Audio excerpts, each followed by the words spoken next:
എല്ലാ വിദ്യാർത്ഥികൾക്കും പുതിയ വീഡിയോയിലേക്ക് സ്വാഗതം. കാലിക്കറ്റ് യൂണിവേഴ്സിറ്റി രണ്ടാം സെമസ്റ്റർ സപ്ലിമെൻ്ററി ഇംപ്രൂവ്മെൻറ്റ് പരീക്ഷയും അതുപോലെ തന്നെ ഫോർത്ത് സെമസ്റ്റർ എക്സാമും എന്ന് ആരംഭിക്കുമെന്നാണ് പല വിദ്യാർത്ഥികളും ചോദിക്കുന്നത്. വിദ്യാർത്ഥികൾ കാത്തിരുന്ന ഒരു വാർത്തയും കൂടിയാണ്. നമുക്ക് അതിൻ്റെ അപ്ഡേറ്റുകൾ പരിശോധിക്കാം. വിശദമായ വാർത്തയിലേക്ക് പോകുന്നതിന് മുമ്പ് ആദ്യമായി ഈ ചാനൽ കാണുന്ന വിദ്യാർത്ഥി ഉണ്ടെങ്കിൽ തീർച്ചയായും മറക്കണ്ട. സബ്സ്ക്രൈബ് ചെയ്ത് കൂടെ പറയാൻ പ്രത്യേകം ശ്രദ്ധിക്കുക. സബ്സ്ക്രൈബ് ചെയ്യുന്നതിന് നോട്ടിഫിക്കേഷൻ ബെല്ലുകൾ ഓൾ ഓപ്ഷൻ എനേബിൾ ചെയ്യുക. ചാനലിൻ്റെ വീഡിയോസ് നിങ്ങൾക്ക് ഉപകാരപ്രദമാകുന്നുണ്ട് തീർച്ചയായും ലൈക്കും കൂടി ചെയ്യുക. അതുപോലെ തന്നെ നിങ്ങളുടെ സുഹൃത്തുക്കളിലേക്ക് ഷെയർ ചെയ്ത് കൊടുക്കാനും കൂടി പ്രത്യേകം ശ്രദ്ധിക്കുക. അതുപോലെ തന്നെ നമ്മുടെ ചാനൽ വാട്സപ്പ് ചാനൽ ജോയിൻ ചെയ്യാനുള്ള ലിങ്ക് നിങ്ങൾക്ക് വീഡിയോയ്ക്ക് താഴെ ഡിസ്ക്രിപ്ഷൻ ബോക്സിൽ നൽകുന്നതായിരിക്കും. അപ്പോൾ നമുക്ക് നേരെ വളരെ സുപ്രധാനവും വളരെ പ്രാധാന്യം അറിയിക്കുന്ന വാർത്തയിലേക്ക് തന്നെ കിടക്കാം. കാലിക്കറ്റ് യൂണിവേഴ്സിറ്റി രണ്ടാം സെമസ്റ്റർ സപ്ലിമെൻ്ററി ഇംപ്രൂവ്മെൻറ്റ് പരീക്ഷയും അതുപോലെ തന്നെ ഫോർത്ത് സെമസ്റ്റർ എക്സാമും എന്നു മുതലായിരിക്കും ആരംഭിക്കുകയെന്ന് ഒരുപാട് വിദ്യാർത്ഥിനികൾ കൂടെ കമൻ്റ് അയച്ചു അല്ലാതെയൊക്കെ ചോദിക്കുന്നൊരു സംശയം തന്നെയാണ്. ഇതുമായി ബന്ധപ്പെട്ട് നമ്മൾ നോക്കുന്ന അപ്ഡേറ്റുകൾ പരിശോധിക്കുമ്പോൾ രജിസ്ട്രേഷൻ നടപടികളെല്ലാം ഓൾറെഡി പൂർത്തിയായതാണ്. സാധാരണഗതിയിൽ കഴിഞ്ഞതിന് മുമ്പ് ഇപ്പോൾ 2023 വരെ കേരളത്തിൽ 3 വർഷ ബിരുദം മാത്രമേ ഉണ്ടായിരുന്നുള്ളൂ. അങ്ങനെ ഉള്ളപ്പോൾ ഇപ്പോൾ രണ്ടാം സെമസ്റ്ററിൻ്റെ റെഗുലർ സപ്ലിമെൻ്ററി ഇംപ്രൂവ്മെൻറ്റ് പരീക്ഷകൾ ഒന്നിച്ചായിരുന്നു നടക്കാറുള്ളത്. എന്നാൽ കഴിഞ്ഞ വർഷം മുതൽ 4 ഇയർ ഡിഗ്രി വന്നു. ആകെ തകിടം മറിഞ്ഞു.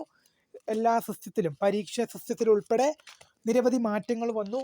റെഗുലർ വിദ്യാർത്ഥികളുടെ പരീക്ഷ FIUGP രണ്ടാം സെമസ്റ്റർ ബിരുദ പരീക്ഷയും അതുപോലെ തന്നെ സപ്ലിമെൻ്ററി ഇംപ്രൂവ്മെൻറ്റ് പരീക്ഷയും വേറെയാണ്. സപ്ലിമെൻ്ററി അല്ലെങ്കിൽ സാധാരണ വർഷങ്ങളിൽ രണ്ടാം സെമസ്റ്റർ റെഗുലർ സപ്ലിമെൻ്ററി ഇംപ്രൂവ്മെൻറ്റ് പരീക്ഷകൾ ഒന്നിച്ചായിരുന്നു. ഇപ്പോൾ FIUGP വന്നേ പിന്നെ FIUGP പരീക്ഷ വേറെയും അതുപോലെ തന്നെ റെഗുലർ സപ്ലിമെൻ്ററി ഇംപ്രൂവ്മെൻറ്റ് പരീക്ഷ വേറെയുമായിട്ടാണ് നടക്കുന്നത്. എന്നാൽ രണ്ടാം സെമസ്റ്റർ സപ്ലിമെൻ്ററി ഇംപ്രൂവ്മെൻറ്റ് ബിരുദ പരീക്ഷയുടെ രജിസ്ട്രേഷനും നാലാം സെമസ്റ്റർ ബിരുദ പരീക്ഷയുടെ രജിസ്ട്രേഷനും ഓൾറെഡി ക്ലോസ് ആയി. പരീക്ഷ എന്നാരംഭിക്കുമെന്നാണ് ഇനി പല വിദ്യാർത്ഥികളും ചോദിക്കുന്നത്. നാളെ ഏപ്രിൽ മാസം 3-ാം തീയതി മുതൽ FIUGP രണ്ടാം സെമസ്റ്റർ ബിരുദ പരീക്ഷയും അതുപോലെ തന്നെ കോളേജിലെ സീനിയർ വിദ്യാർത്ഥികളുടെ 6-ാം സെമസ്റ്റർ ബിരുദ പരീക്ഷയും ആരംഭിക്കും. അതുകൊണ്ട് തന്നെ ഈ ഒരു മാസം രണ്ടാം സെമസ്റ്റർ സപ്ലിമെൻ്ററി ഇംപ്രൂവ്മെൻറ്റ് പരീക്ഷയും അതുപോലെ തന്നെ ഫോർത്ത് സെമസ്റ്റർ പരീക്ഷയും ഈ മാസം ഉണ്ടാകാനുള്ള സാധ്യത വളരെ കുറവാണ്. അതുമാത്രമല്ല മെയ് മാസം എന്ന് പറയുന്നത് വിദ്യാർത്ഥികൾക്ക് മുഴുവനായും വെക്കേഷൻ ആണ്. അതുകൊണ്ട് തന്നെ ക്ലാസ്സോ പരീക്ഷകളോ ഒന്നും ആ ടൈമിൽ കാണുകയില്ല. അതുകൊണ്ട് തന്നെ രണ്ടാം സെമസ്റ്റർ സപ്ലിമെൻ്ററി ഇംപ്രൂവ്മെൻറ്റ് പരീക്ഷയും ഫോർത്ത് സെമസ്റ്റർ പരീക്ഷയും കാലിക്കറ്റ് യൂണിവേഴ്സിറ്റി രണ്ടാം സെമസ്റ്റർ സപ്ലിമെൻ്ററി ഇംപ്രൂവ്മെൻറ്റ് പരീക്ഷയും 4-ാം സെമസ്റ്റർ ബിരുദ പരീക്ഷയും എന്തായാലും ജൂൺ മാസത്തോടെയായിരിക്കും നടക്കാൻ സാധ്യത. എക്സ്പാക്ട് ഡേറ്റ് ആണ്. എന്തായാലും ഇതുമായി റിലേറ്റ് ചെയ്യുന്ന കൂടുതൽ എന്തെങ്കിലും അപ്ഡേറ്റുകൾ ഇനിയിപ്പോൾ ഏപ്രിൽ ലാസ്റ്റ് നടത്തുമോ, എന്തായാലും ഇതുമായി റിലേറ്റ് ചെയ്യുന്നുണ്ടെങ്കിൽ അപ്ഡേറ്റ് ഉണ്ടെങ്കിൽ നിങ്ങളിലേക്ക് എത്തിക്കാം. ഏപ്രിൽ ലാസ്റ്റ് നടത്താനുള്ള സാധ്യതകൾ വളരെ കുറവാണ്. പരിതാപകരമാണ്. കാരണം രണ്ടാം സെമസ്റ്റർ ബിരുദ പരീക്ഷയും അതുപോലെ തന്നെ FIUGP രണ്ടാം സെമസ്റ്റർ ബിരുദ പരീക്ഷയും അതുപോലെ തന്നെ 6-ാം സെമസ്റ്റർ ബിരുദ പരീക്ഷയും ആരംഭിക്കുകയാണ് നാളെ. പിന്നെ ആ പരീക്ഷകൾ കഴിഞ്ഞാൽ അതിൻ്റെ വാല്യുവേഷൻ നടപടികളുണ്ട്.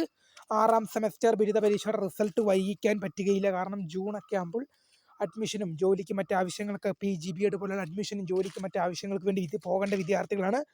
അതുകൊണ്ട് തന്നെ അവരുടെ കാര്യങ്ങൾ വൈകിക്കാനായിട്ട് യൂണിവേഴ്സിറ്റിക്ക് കഴിയില്ല. അതുകൊണ്ട് തന്നെ അക്കാര്യങ്ങൾ ആ പ്രൊസീജിയറുകളെല്ലാം ചെയ്യേണ്ടതായ ഒരു കാര്യം യൂണിവേഴ്സിറ്റിക്കുണ്ട്. അതുകൊണ്ട് തന്നെയാണ് നമ്മൾ പറയുന്നത് ഈ എക്സാം എന്ത് ചെയ്യും, ചിലപ്പോൾ ജൂണിലേക്ക് പോകാനുള്ള സാധ്യതയുണ്ട്. കാരണം FIUGP രണ്ടാം സെമസ്റ്റർ ബിരുദ പരീക്ഷയും 6-ാം സെമസ്റ്റർ ബിരുദ പരീക്ഷയും കഴിഞ്ഞാൽ മെയ് മാസം എന്നുള്ളത് അതിൻ്റെ വാല്യുവേഷൻ പീരീഡ് ആയിരിക്കും. ശേഷം ജൂണിലാകാനാണ് സാധ്യത. രണ്ടാം സെമസ്റ്റർ സപ്ലിമെൻ്ററി ഇംപ്രൂവ്മെൻറ്റ് പരീക്ഷയും അതുപോലെ തന്നെ 4-ാം സെമസ്റ്റർ ബിരുദ പരീക്ഷയും. എന്തായാലും ഇതുമായി റിലേറ്റ് ചെയ്യുന്ന എന്തെങ്കിലും തരത്തിലുള്ള അപ്ഡേറ്റുകൾ നിങ്ങളിലേക്ക് എത്തിക്കുന്നതിന് വേണ്ടി ഇപ്പോൾ തന്നെ ചാനൽ സബ്സ്ക്രൈബ് ചെയ്ത് വെക്കുക. യൂണിവേഴ്സിറ്റിയുടെ ഭാഗത്തു നിന്നും അപ്ഡേറ്റുകൾ വരുന്ന മുറയ്ക്ക് തന്നെ നിങ്ങളിലേക്ക് എത്തിക്കും. അപ്പോൾ പുതിയ കാണുന്നവരെ my name is Karitha, founder of curry for the career academy. Thank for watching. By.